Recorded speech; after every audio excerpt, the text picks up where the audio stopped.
Allah mengendaki kun fayakun. Semua yang ada di saya, embel-embel yang ada di saya diambil, enggak apa-apa. Yang penting jangan ambil nyawa ibu saya. Aku bersumpah, aku akan selalu menjadi bayanganmu. Maukah kamu aku persunting menjadi permaisuri? Kalau rumah tangga nggak saling percaya nggak akan jalan sih. Jadi kan nggak ada yang tahu apa yang terjadi sama kita berdua. Kalau dia happy ya udah itu udah happy sama ayah. Hadapi dengan semua.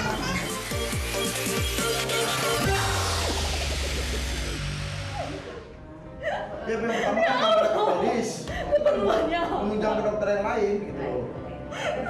Jangan ditunda-tunda lagi gitu. Tangis histeris pedangdut Roro Fitria pecah di hadapan pihak rumah sakit. Ditemani para pengacara pimpinan Sunan Kalijaga, Roro tak bisa menahan emosinya setelah sebelumnya ia merasa diperlakukan tidak adil oleh sebuah rumah sakit di kawasan Jakarta. Dan inilah ekspresi Roro yang meledak-ledak saat menghadapi pihak rumah sakit sambil sesekali menangis histeris. 4 tahun bisa tolong dicek rekam medisnya. Di Opnam pun juga sering mama saya di sini. Kondisi mama saya menurun pada saat ini. Karena buat saya, kesehatan bunda saya, nyawa bunda saya itu nggak main-main. Jadi saya nggak mau kalau tenaga ahli yang menangani bunda itu tidak bagus. Komplikasi stroke, komplikasi jantung lemah, hipertensi, diabetes, kolesterol tinggi. Obatnya mama pun saya hafal, Bapak. Dan sekarang faktanya, saya mendapati fakta ibunda saya tergolong sakit, lemah, tidak bisa beraktivitas, duduk pun juga sangat susah. Lantas seperti apa sebenarnya kronologi kemarahan Roro? Jadi tanggal 29 Juli 2016 saya sudah mendaftarkan nama pasien atas nama ibunda saya Raden Nandan Retnobiningsih di Rumah Sakit J daerah Semanggi kepada ke polis syaraf, dokter spesialis syaraf SH dan juga susternya adalah suster M. Seharusnya pengambilan darah dulu, urin dulu, baru dibayar. Tapi enggak, kalau saya bayar dulu. Karena pengambilan darahnya adalah sehari sesudah itu.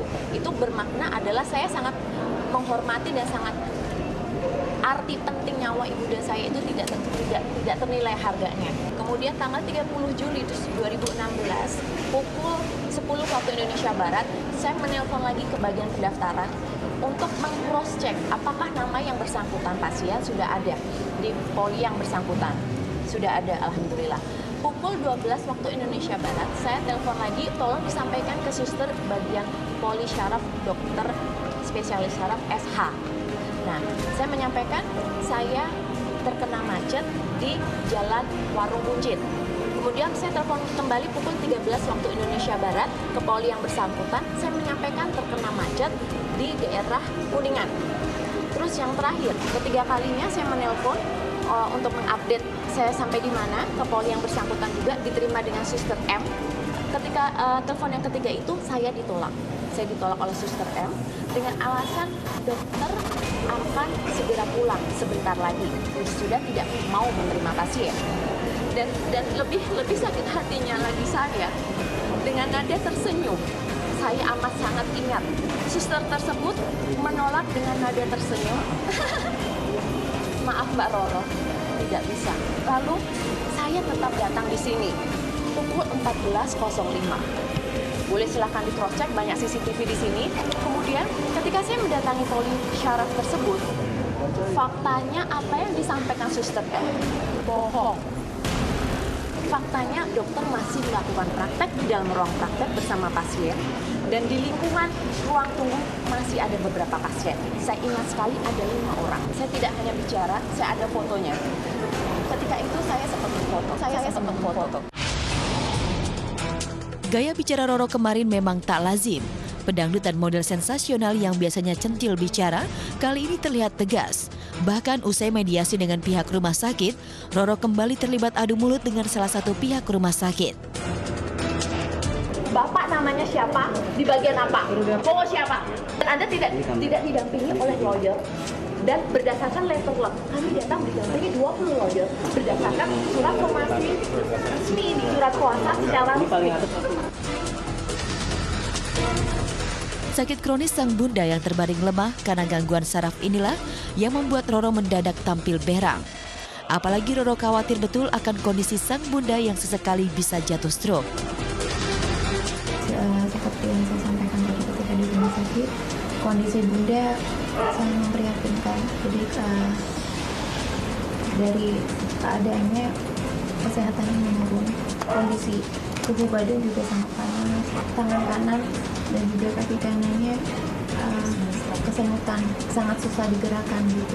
Terdapat juga keluhan di sisi sebelah otak di sisi belakang kanan itu terasa sakit sekali, seperti vertigo, namun lebih sakit lagi. Jadi ada selain serasa ada tusuk-tusuk juga ada melayang gitu, agak susah diajak bicara ya. Hingga saat ini pihak rumah sakit yang diduga mempersulit pengobatan ibunda Roro memang belum mau angkat bicara. Lantas apalagi yang akan ditempuh Roro? Ini kami sudah resmi melayangkan surat somasi, memberikan surat somasi bahwa ini bukan persoalan masalah cuma sekedar pelayanan, tapi menyangkut dan terkait ya, mohon maaf, nyawa daripada klien kami yang faktanya ya sudah beberapa hari dengan ditolaknya berobat, yang dimana perlu digarisbawahi bahwa klien kami itu ya ibunda dari Mbak Roro Fitria sudah 4 tahun menjadi member tetap di rumah sakit ini. Dan saya mohon kepada teman-teman semua, teman-teman media, teman-teman semuanya yang melihat tayangan ini, kalau nyumun kepada bunda diberikan kesembuhan, nyumun doa Al-Fatihah itu buat bunda itu, karena saya sangat sayang sekali sama bunda gitu. Dan bagi saya pribadi, dari Roro Fitria tidak ada apapun di dunia ini yang terpenting adalah nyawa bunda saya. Itu kalaupun Allah menghendaki kun fayakun, semua yang ada di saya, embel-embel yang ada di saya diambil, enggak apa-apa. Yang penting jangan ambil nyawa ibu saya. Seperti itu.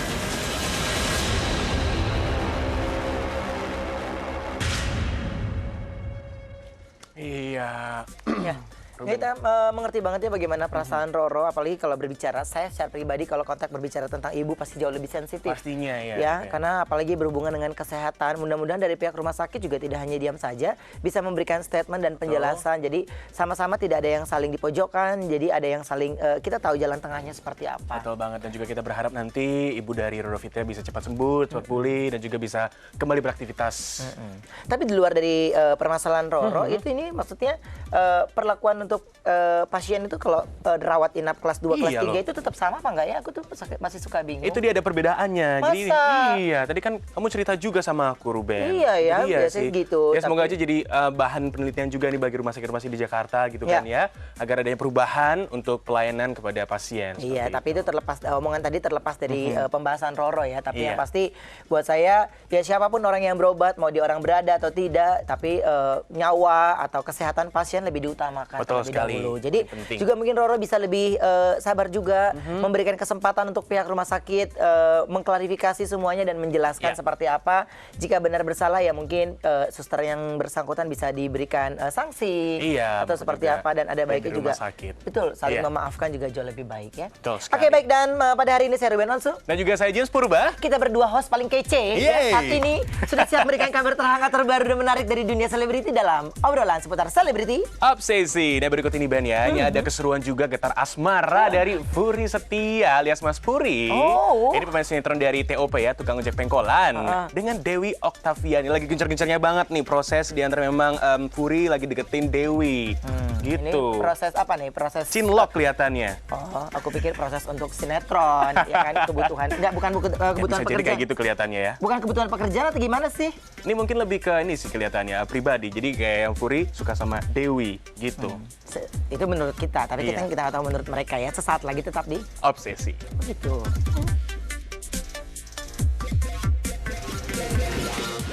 Aku bersumpah, aku akan selalu menjadi bayanganmu.